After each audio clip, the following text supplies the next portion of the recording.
दोस्तों, कोलकाता की सड़कों पर बढ़ते आक्रोश के बीच डॉक्टर बिटिया को न्याय दिलाने की मुहिम दिन ब दिन जोर पकड़ती जा रही है। और अब कोलकाता रेप और मर्डर केस में एक चौंकाने वाला खुलासा हुआ है। जी हां, एक ऐसा खुलासा जिसे सुनकर आप लोगों के पैरों तले जमीन खिसक जाएगी। दरअसल एक दावे के अनुसार पीड़िता के चाचा ने ही फोन करके डॉक्टर को धमकाया था कि जल्द से जल्द पोस्टमार्टम करो वरना बहुत बुरा होगा। पर आखिर उन्होंने ऐसा क्यों कहा? इतनी जल्दी किस बात की थी? बस इन्हीं सवालों ने सबको हिलाकर रख दिया है। इस खुलासे के बाद नकाब के पीछे के वो सारे चेहरे बेनकाब हो जाएंगे जो इस केस के असली गुनहगार हैं। तो अगर आप भी चाहते हैं कि डॉक्टर बिटिया को इंसाफ मिले तो वीडियो को लाइक करके कमेंट में वी वांट जस्टिस जरूर लिखिए, ताकि बिटिया को इंसाफ दिलाने की हमारी मुहिम ऐसे ही चलती रहे। और चैनल को सब्सक्राइब भी कर लीजिए ताकि इस केस से जुड़ी हर अपडेट हम आप तक पहुंचाते रहे। Kolkata trainee doctor rape case में रोज कुछ न कुछ चौंका देने वाले खुलासे हो रहे हैं। ट्रेनी डॉक्टर के पिता ने जो खुलासा किया है वह हैरान कर देने वाला है। इतना ही नहीं, डॉक्टर बेटी के डायरी से भी कई सनसनीखेज खुलासे हुए हैं। और आरोपी संजय रॉय के मोबाइल फोन से जो सबूत सीबीआई के हाथ लगे हैं वो जानकर आपका खून खौल उठेगा। संजय रॉय बार बार अपने बयान जरूर बदल रहा है, पर सीबीआई को कई अहम सबूत मिले हैं जिससे इस केस को सॉल्व करने में आसानी होगी। और यह भी पता चलेगा कि क्या संजय रॉय ने यह घिनौना काम अकेले किया था या हॉस्पिटल में कोई और था जो उस रात संजय की मदद कर रहा था। इन अहम खुलासों के बारे में आपको एक एक चीज बताएंगे, लेकिन उससे पहले एक भावुक लेटर का जिक्र करेंगे जिसे टीचर्स डे के मौके पर डॉक्टर बिटिया की मां ने लिखा था और अपनी बेटी के लिए इंसाफ की गुहार लगाई। हमने देखा है कि कई बार लोग ऐसी घटनाओं को लेकर आंदोलन करते हैं पर कुछ समय बाद सब कुछ भूल जाते हैं। पर डॉक्टर बिटिया की मां और पूरा भारत यह चाहता है कि बिटिया को इंसाफ मिले। इसी पर डॉक्टर बिटिया की मां ने यह भावुक लेटर भी लिखा है। डॉक्टर बिटिया की मां ने इस लेटर में लिखा है कि उनकी बेटी को पैसों की नहीं बल्कि ढेर सारी डिग्रियों की जरूरत थी जिससे वह कई सारे मरीजों का इलाज कर सके। उन्होंने मेडिकल कॉलेज के टीचर्स, डॉक्टर्स, मेडिकल ऑफिसर्स और नर्सेस लैब्स की कुछ अच्छे लोगों की चुप्पी से अपराधियों का हौसला बढ़ता है। डॉक्टर बिटिया की मां के साथ पूरा देश डॉक्टर बेटी के लिए इंसाफ की गुहार लगा रहा है। लेकिन लगता है यह केस हर गुजरते वक्त के साथ और ज्यादा पेचीदा होता जा रहा है। लेकिन इस मामले में जो चौंकाने वाला मोड़ सामने आया उससे केस के काफी हद तक सुलझने के आसार भी नजर आ रहे हैं। इससे पहले कि हम उस खुलासे पर आए, आपको कहानी को सिलसिलेवार ढंग से समझना होगा, क्योंकि अब पूरी कहानी पलट चुकी है। अब तक आपने जो सुना या देखा उसमें काफी लीपापोती हो चुकी है। तो आइए जानते हैं सच क्या है। संजय रॉय की गिरफ्तारी से पहले और बाद में जिस तरह एक के बाद एक वारदात की करियां उससे जुड़ती चली गई, उसने न सिर्फ वारदात के सच को बल्कि उससे संजय के कनेक्शन को भी बिल्कुल साफ कर दिया।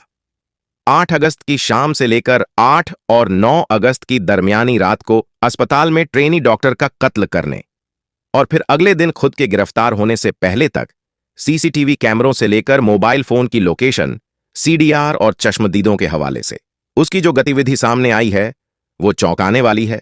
9 अगस्त को डॉक्टर के कत्ल की खबर मिलने पर कोलकाता पुलिस ने मामले की जांच शुरू की थी। कोलकाता पुलिस ने सबसे पहले अस्पताल के इमरजेंसी बिल्डिंग और सेमिनार हॉल के इर्द गिर्द लगे सीसीटीवी कैमरों की फुटेज को ही खंगालना शुरू किया। इस कोशिश में उसे सेमिनार हॉल के इर्द गिर्द कम से कम 15 लोग नजर आए जिनसे पुलिस ने पूछताछ की, क्योंकि इन सारे के सारे लोगों का कत्ल से कोई लेना देना नहीं था। तो इन्होंने पुलिस के जवाबों का सही सही उत्तर दिया और शक के दायरे से बाहर निकल गए। लेकिन एक शख्स ऐसा था जो अब भी पुलिस की जद में नहीं आया था, क्योंकि वह वारदात को अंजाम देने के बाद के बैरक में ही जाकर सो गया था, वो भी नशे में धुत होकर। क्योंकि अब तक पुलिस ट्रेनी डॉक्टर के कत्ल की टाइमिंग मोटे तौर पर पता कर चुकी थी। उसने 8 और 9 अगस्त की रात 3 बजे से 4 बजे के बीच की सीसीटीवी फुटेज पर अपना ध्यान केंद्रित कर दिया। इस दौरान फुटेज में संजय रॉय ही सेमिनार रूम के इर्द गिर्द नजर आया। अब चूंकि संजय रॉय दूसरे सीसीटीवी फुटेज में इसी अस्पताल में भर्ती एक मरीज के पास आता जाता हुआ दिख रहा था, तो पुलिस ने संजय के सीसीटीवी फुटेज का ग्रैब निकालकर उसे अस्पताल में भर्ती एक मरीज को दिखाया। यह मरीज और को नहीं बल्कि संजय रॉय के दोस्त सौरभ का भाई था। इसी भाई को जब संजय रॉय की तस्वीर दिखाई गई तो उसने देखते ही संजय को पहचान लिया और उसके बारे में पुलिस को जानकारी दी। उधर शाम तक वारदात का शिकार बनी ट्रेनी डॉक्टर का पोस्टमार्टम हो चुका था और पोस्टमार्टम से यह साफ हो चुका था डॉक्टर की मौत रात के खाने के करीब 4 घंटे बाद हुई है, क्योंकि रात के खाने का वक्त 12 बजे का था। तो यह बात भी साफ हो गई कि डॉक्टर की हत्या 4 बजे के आसपास की गई। उधर सीसीटीवी फुटेज में भी संजय रॉय करीब 4 बजे ही सेमिनार हॉल की तरफ जाता हुआ दिख रहा था। ऐसे में दूसरे सबूतों के साथ साथ सीसीटीवी फुटेज भी इस बात की तस्दीक कर रहे थे कि इस मामले में संजय ही शामिल है। हालांकि संजय अब तक पुलिस की जद में नहीं आया था, वो पुलिस की पकड़ से उस वक्त तक बाहर था। दोपहर को जब सौरभ के भाई ने संजय रॉय की पहचान कर ली, अब तक सौरभ को नहीं पता था कि पुलिस संजय को खोज रही है। इसी बीच उसने संजय को फोन कर दोपहर खाने पर बुलाया। अभी संजय रास्ते में ही था। तब तक सौरभ को उसके भाई ने फोन पर यह जानकारी दी कि पुलिस अस्पताल के सेमिनार रूम में हुए डॉक्टर के रेप और कत्ल के मामले में संजय को ढूंढ रही है। यह सुनकर सौरभ हक्का बक्का रह गया। हालांकि संजय के पहुंचने पर सौरभ ने उसे लंच सर्व किया और साथ ही उसे बताया कि अस्पताल में हुई हत्या के सिलसिले में पुलिस उसे ढूंढ रही है। लेकिन सौरभ यह देखकर हैरान रह गया कि संजय ने सिर्फ "मैं देखता हूं" कहकर बात टाल दी। इसके बाद उसने खाना नहीं खाया, लेकिन बैरक में पहुंचकर उसने फिर से शराब पी। इसके बाद फिर वहीं सो गया। कोलकाता पुलिस जब उसको ढूंढती हुई पुलिस के बैरक में पहुंची तो नशे में धुत वो वहीं सोता हुआ मिला। गिरफ्तारी के फौरन बाद ही उसने न सिर्फ अपना जुर्म कबूल लिया, बल्कि पुलिस से कहा, "मुझे फांसी दे दो।" लेकिन यह सिर्फ गिरफ्तारी के वक्त की बात नहीं है। गिरफ्तारी के अगले दिन भी संजय रॉय के चेहरे पर कोई अफसोस नहीं था, बल्कि वह पूछताछ में बहुत आराम से सारी बातें कबूल कर रहा था, पुलिस को पूरी सीक्वेंस समझा रहा था। इस बीच पुलिस ने संजय के दोस्त सौरभ से भी पूछताछ की, जो वारदात से पहली रात उसके साथ था। सौरभ भी संजय की तरह ही एक सिविक वॉलेंटियर है। उसने पूछताछ में पुलिस को बताया कि 8 अगस्त को उसने अपने भाई को इलाज के लिए आर्जी कर अस्पताल में भर्ती करवाया था। वो दोपहर को 1:30 बजे अपने भाई को अस्पताल में भर्ती करवाने के लिए अस्पताल के रिसेप्शन पर गया था। वहां उसने पूछताछ की और भर्ती हो जाने के बाद रात को 10:30 बजे वह फिर से अस्पताल पहुंचा। वहां संजय भी सौरभ के पास आ गया। इसके बाद सौरभ और संजय दोनों मरीज को अस्पताल में छोड़कर बाहर गए और उन्होंने शराब पी। इसके बाद दोनों पहले नॉर्थ कोलकाता में मौजूद रेड लाइट एरिया सोनागाछी गए। वहां सौरभ तो एक अड्डे के अंदर चला गया, लेकिन संजय बाहर ही खड़ा रहा, क्योंकि संजय को सोनागाछी में अड्डे के अंदर जाने का मौका नहीं मिला। जब सौरभ बाहर आया तो दोनों ने शहर के ही एक दूसरे जिस्म फरोशी के अड्डे चेतला में जाने का फैसला किया। चेतला साउथ कोलकाता में है और सोनागाछी से इसकी दूरी करीब 15 किलोमीटर है। 8 और 9 की रात को दोनों सोनागाछी से निकल बाइक से ही चेतला पहुंचे, लेकिन यहां भी संजय को अंदर जाने का मौका नहीं मिला। यहां भी संजय का दोस्त सौरभ जिस्म फरोशी के अड्डे के अंदर गया था, लेकिन संजय बाहर की खड़ा रहा। तफ्तीश में साफ हुआ है कि वहां खरे खरे ही उस रात संजय ने अपनी गर्लफ्रेंड को फोन किया था और उससे वीडियो कॉल पर बात की थी। गर्लफ्रेंड से उसकी कुछ प्राइवेट तस्वीरें भी मांगी। फिर संजय रॉय दूसरे जिस्म फरोशी के अड्डे पर पहुंचकर भी किसी से रिश्ते बनाने में नाकाम रहा। जब पुलिस ने इस सिलसिले में उससे पूछताछ की तो उसने कहा कि उसके पास पैसे नहीं थे। हालांकि पुलिस को उसके इस जवाब पर यकीन नहीं हुआ, क्योंकि अब तक संजय रॉय के दिमाग में किसी वारदात को अंजाम देने की साजिश कुल बुलाने लगी थी।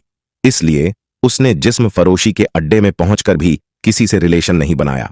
पूछताछ में सौरभ ने पुलिस को बताया कि उसे बाइक चलानी नहीं आती है, इसलिए उस रात शराब पिए होने के बावजूद बाइक संजय ही चलाता रहा। जब दो रेड लाइट एरिया से घूमकर दोनों आर्जी कर अस्पताल के पास पहुंच गए तो संजय बैरक की ओर जाने की जगह अस्पताल की तरफ बढ़ गया। इस पर सौरभ ने उससे पूछा कि क्या वो बैरक की तरफ नहीं जाएगा, तो उसने कहा कि वो जाएगा। सौरभ ने बताया कि आर्जी कर अस्पताल की तरफ से भी एक सड़क बैरक की तरफ जाती है, इसलिए उसे लगा कि शायद संजय घूमकर उसी रास्ते से बैरक पहुंच जाएगा। पूछताछ में सौरभ ने पुलिस को बताया कि उसे नहीं पता कि इसके बाद संजय कब बैरक में लौटा। अगले दिन सुबह 10 बजे उन्हें अस्पताल में भर्ती अपने भाई के पास जाना था। इसके लिए जब वो संजय को जगाने बैरक में पहुंचा तो वो गहरी नींद में सो रहा था। 2 बार जगाने की कोशिश करने के बावजूद वो नहीं उठा। सौरभ का कहना है कि इसके बाद वो अकेला ही अस्पताल चला गया और वहां उसने डॉक्टरों से बात की।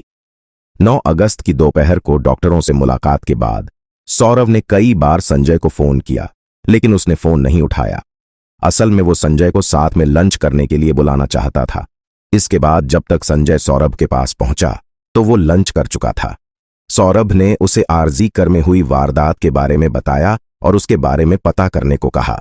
क्योंकि संजय की कई लोगों से जान पहचान थी, इस पर उसने कहा कि वो चेक कर रहा है।